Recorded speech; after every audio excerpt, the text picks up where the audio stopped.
আজকে আমরা বানাবো নান খাটাই। দেখুন, নান খাটাই বানানোর জন্য আমাদের কি কি লাগছে। একটা বাউলের মধ্যে আমি হাফ কাপ গুঁড়ানো চিনি নিয়ে নিয়েছি, হাফ কাপ ঘি নিয়ে নিয়েছি।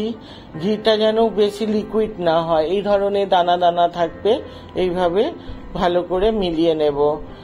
আপনারা ডালডা দিয়েও করতে পারেন, বাটার দিয়ে করতে পারেন, কিন্তু তেল দিয়ে হবে না, তেলটা খুব লিকুইড থাকে তো তেল দিয়ে ভালো হবে না। এইভাবে ঘিটা দিলে কি গন্ধটা খুব সুন্দর হয়। এইভাবে আমি ভালো করে দেখুন মিলিয়ে নিচ্ছি, যেন চিনির কোনো ডেলা না থাকে এর ভেতরে। এইভাবে একটা স্মুথ এসে গেছে, বা রংটাও বদলে গেছে। এবারে একটা ছান্নির মধ্যে আমি 1 কাপ ময়দা নিলাম, 2 টেবিল চামচ বেসন নিলাম, 2 টেবিল চামচ সুজি নিলাম।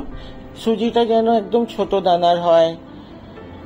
1 চামচ বেকিং পাউডার নিলাম, এটা বেকিং সোডা না, এটা বেকিং পাউডার নিয়ে এইভাবে চেলে নেব। চেলে নেওয়া মানে আপনার যেন দানা না থাকে, বা এইগুলো সব একসাথে খুব সুন্দর মিলে যাবে, সেই জন্যই এটা চেলে নেওয়া ভালো। এইভাবে আস্তে হাতে, মানে একদম কম, মানে একদম গায়ের জোর দিয়ে না, আস্তে আস্তে মিলিয়ে নিতে হবে। নিয়ে একটা ডো মতন বানিয়ে নিতে হবে। এইভাবে করতে করতে একটা ডোয়ে পরিণত হয়ে যাবে। যেমন আমরা আটা মাখি, সেই অত জোরে জোরে মাখতে হবে না, এটা খুব কম আছে হাতে দিয়ে বানাতে হবে। দেখুন একটা সুন্দর ডোয়ে পরিণত হয়ে গেছে। এবারে আমি একটা প্লেটের মধ্যে ফয়েল পেপার র্যাপ করে নিয়েছি, ওপর থেকে একটু ঘি ব্রাশ করে দিলাম। নিয়ে এবার ছোট ছোট ওর থেকে নিয়ে আমি বিস্কুটের আকার দেব।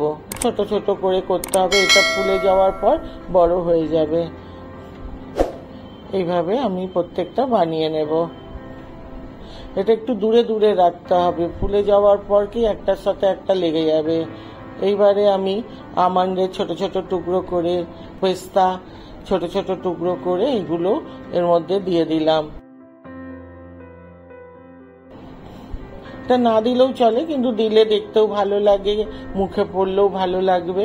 এবার আমি আগে থেকে একটা কড়াই গরম করে রেখেছিলাম, নিয়ে ওর মধ্যে একটা স্ট্যান্ড বসিয়ে এই প্লেটটা বসিয়ে দিলাম, নিয়ে ঢেকে দিলাম। 20-25 মিনিট আমাকে এটা বেক করতে হবে। দেখুন একটা সুন্দর কালার এসে গেছে, এইভাবেই নামিয়ে নিতে হবে। এরপর একটু ঠান্ডা হওয়ার পর আরেকটু ডার্ক হয়ে যাবে কালারটা।